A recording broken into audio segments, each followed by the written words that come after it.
Hello everyone, good morning and merry Christmas. আজকে আমরা এই গোপালপুরের হোটেল থেকে আমরা বেরোচ্ছি ভুবনেশ্বর।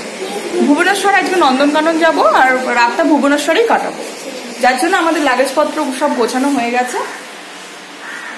তো লাগেজপত্র সব গোছানো হয়ে গেছে, আমরা এখন বেরিয়ে যাচ্ছি। আমাদের গাড়িও চলে এসেছে। সবাই মোটামুটি এই হোটেলেই আমরা ডাল ভাত আর ডিম ভাজা দিয়ে টিফিনটা করে নিয়েছি, কারণ আমরা এখন যাব, অনেকটাই সময় লাগবে, 4.5 থেকে 5 ঘন্টা লাগবে।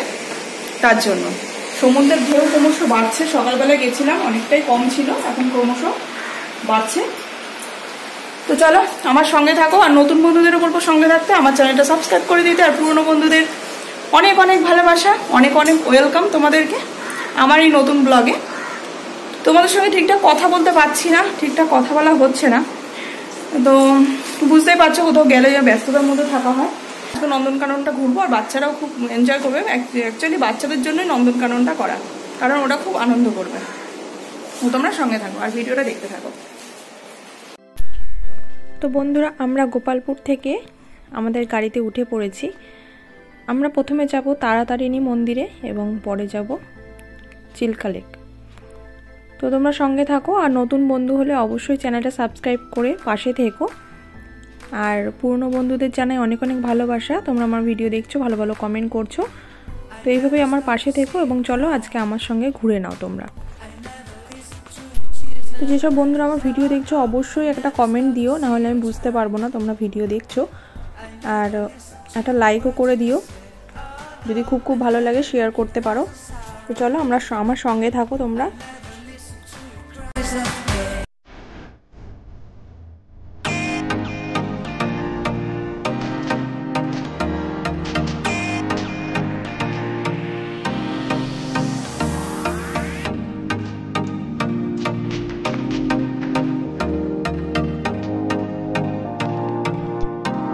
তো বন্ধুরা, আমরা চলে এসেছি তারাতারিণী মন্দির, এবং এখানে এসে প্রথমে গাড়ি থেকে নেমেই যেটা দেখতে পাচ্ছি ছোট ছোট বাঁদর।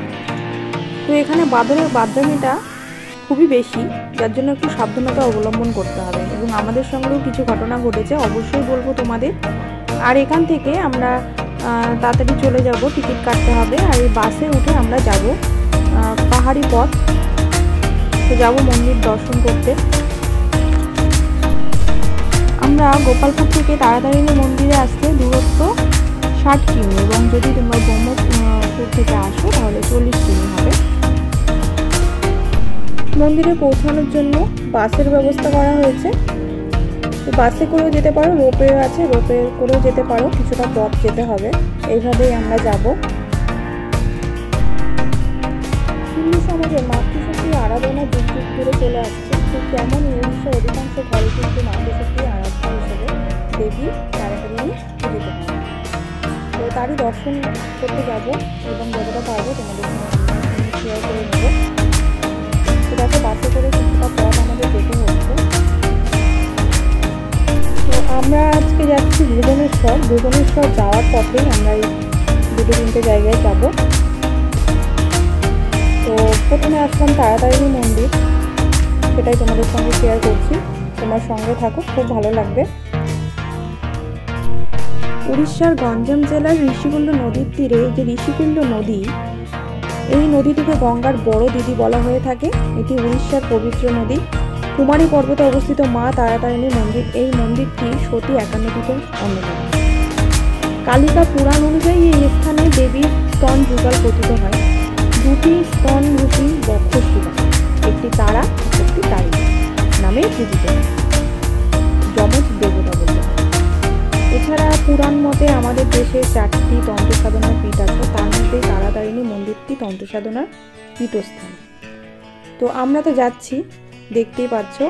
আর ভিডিওটা ক্যামেরা কোয়ালিটি খুব একটা ভালো আসছে না, তার কারণ হচ্ছে কুয়াশাচ্ছন্ন ছিল, তো মেঘলা মেঘলা ছিল, যার জন্য সূর্যর আলোর প্রকোপ খুব একটা ছিল না, যার জন্য এরকম এসছে। তো মন্দির দেখতে পাচ্ছ, আস্তে আস্তে আমরা মন্দিরে প্রবেশ করব। তোমাদের একটু কিছু বলে রাখলাম, মায়ের দর্শন করব। দুঃখের বিষয় আমি পুজো দিতে পারবো না, তার কারণ আমাদের অসুখ চলছিল, আমরা পুজো দিতে পারবো না। আমরা কোথাও গিয়েও পুজো দিতে পারিনি, শুধু দর্শন করেছি। কারণ এত দূর এসে যদি একটু দর্শনই না করলাম তাহলে মনটা ভালো লাগে না। তো একটু দর্শন করে নেব। দেখতেই পাচ্ছ কত সুন্দর, মন্দিরটা। চলো আমার সঙ্গে ঘুরে নাও। আর আমি মায়ের দর্শন নিজে করেছি, কিন্তু তোমাদের খুব ভালোভাবে দর্শন করাতে পারলাম না, ওখানে ক্যামেরা করতে বারণ করছিল। আমি একটা ফটো দিয়ে দিচ্ছি, তোমরা দেখে নিও। আর এখানে বানরের এত আনাগোনা, তোমাদের সঙ্গে একটু শেয়ার করে দিই আমাদের সঙ্গে কি হয়েছিল। ততক্ষণে তোমরা মন্দিরটা ঘুরে নাও। আর আমাদের যে বাসটা করে আমরা দারিংবাড়ি ঘুরেছি ফেরার পথে গোপালপুর থেকে, তো আমরা এখন ভুবনেশ্বরে আজকে রাতটা কাটিয়েছিলাম এই দিনটা। তো একটা জানালা খোলা ছিল, সেটা কোনো একজন খুলেছিল, একজন স্যার খুলেছিলেন। তো আর মনে নেই যে লাগাতে। আর বানরের এত আনাগোনা, যদি প্রসাদের থালি নিয়ে যাওয়া হয় বা যে কোনো জিনিস একটু অসতর্কতা হলেই টেনে নিতে পারে, এইসব বাদরামগুলো চলতে থাকে। তো যার জন্য আমরা সাবধানেই ছিলাম, ফোনটাও মানে ধরছিলাম যখন একটু সাবধানেই ধরতে হচ্ছিল। আর যখন আমরা বাসে গেলাম তখন দেখলাম সব কিছু ছড়ানো বাসের মধ্যে, যেমন কলা খোসাগুলো পড়ে আছে, তারপরে আরও নোংরা করে দিয়ে গেছে পুরো বাসটা। আমাদের ব্যাগটা খোলেনি, আমাদের ব্যাগটা খুললেও খাবার দাবার থাকতো। এবং কলা, যাদের ব্যাগ খুলেছে, কলা বা যে সমস্ত খাবার দাবার পেয়েছে সবই সাবার করে দিয়ে গেছিলো। আর চকলেট ছিল, লজেন্স ছিল, সেগুলো খেয়ে নিয়েছিল। মুড়ি যা পেয়েছে আর কি, সেটা খেয়ে নিয়েছে। দরজাটা লক করা ছিল, বাসের দরজা লক করা ছিল, যেহেতু জানালাটা খোলা ছিল সেখান দিয়ে ঢুকেই এই কাজটা করেছিল। তবে বেশ মজার ঘটনা, তোমাদের সঙ্গে একটু শেয়ার করে ফেললাম। শেয়ার করতে করতে তোমরাও ঘুরে নিলে মন্দিরটা। কেমন লাগছে কমেন্ট বক্সে জানিও। তো এই ছিল ঘটনা। চলো মন্দিরের ভিতরে প্রবেশ করি। তোমাদের আমি দেখাতে পারবো, একটুকুই দেখাতে পারবো, এর বেশি দেখাতে পারবো না। আর একটা দুটো ফটো তুলছিলাম, এই আর কি। চলো মন্দিরের ভিতর প্রবেশ করছি। বড় একটা ঘন্টা।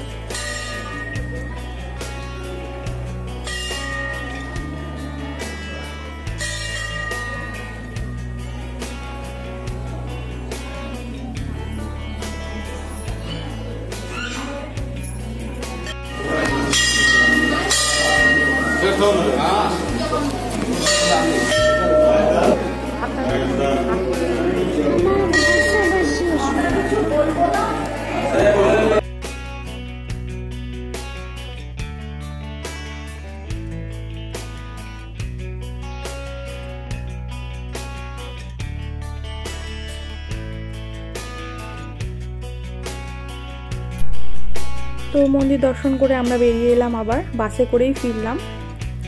বাসে করে ফেরার এটা দেখো, বাইরে পুজোর থালি, অনেক রকম ঠাকুরের জিনিসপত্র যা পুজোয় লাগে সব এখানে বিক্রি হচ্ছে, এখানকার মহিলারা বিক্রি করছেন। তো আমরা যেহেতু পুজো দিইনি সেই জন্য আর কিছু নিইনি। আর টুকটাক খেলনা এখানে বিক্রি হচ্ছে। আর দূরে আমাদের বাস দাঁড়িয়ে আছে, আবার আমরা বাসে উঠে পড়বো এবং নেক্সট যাব আমরা চিল্কা লেক। তো আমরা আবার চলে এলাম চিল্কা লেক। এটা হচ্ছে চিল্কা লেকের শেষ প্রান্ত, রম্ভা দক্ষিণ সাইড। তো এটা একটুখানি ঘুরে নেব, বেশিক্ষণ টাইম নেব না, 15 থেকে 20 মিনিট আমরা এখানে ছিলাম। তো দেখতে পাচ্ছ এখানে হচ্ছে বেশ বাগানে ঘেরা, সুন্দর। তো প্রবেশ করেই আমরা দেখতে পাবো ওটিটিসি এর পান্থনিবাস। তো আমরা লেফট সাইড দিয়ে চলে যাচ্ছি লেক। আর আমরা তো চিল্কা লেকে সেইভাবে যেতে পারিনি, এটা একদম শেষ প্রান্ত। চিল্কা থেকে আমরা যদি বোট ধরতাম কয়েকটা জায়গা ঘুরতে পারতাম, কিন্তু আমরা যাবো না, আমরা রিস্ক নেব না। তো যাওয়ার পথে যেহেতু এই জায়গাটা পড়েছিল সেই জন্য একটু ঘুরে যাচ্ছি। রম্ভার নিয়ারেস্ট রেল স্টেশন হচ্ছে বালুগাঁও। বালুগাঁও থেকে 26 কিলোমিটার রম্ভা। আর বেরহামপুর থেকে রম্বার দূরত্ব 45 কিলোমিটার। এখানে শীতকালে প্রচুর পরিযায়ী পাখি দেখতে পাওয়া যায়। তো এখানে এসে খুব ভালো লাগছিল, চারিদিকে দোকানপাট বসেছে।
তো আমরা ঘুরেই নিলাম, আর এত খাবার দাবারের দোকান দেখে আর থাকতে পারছি না।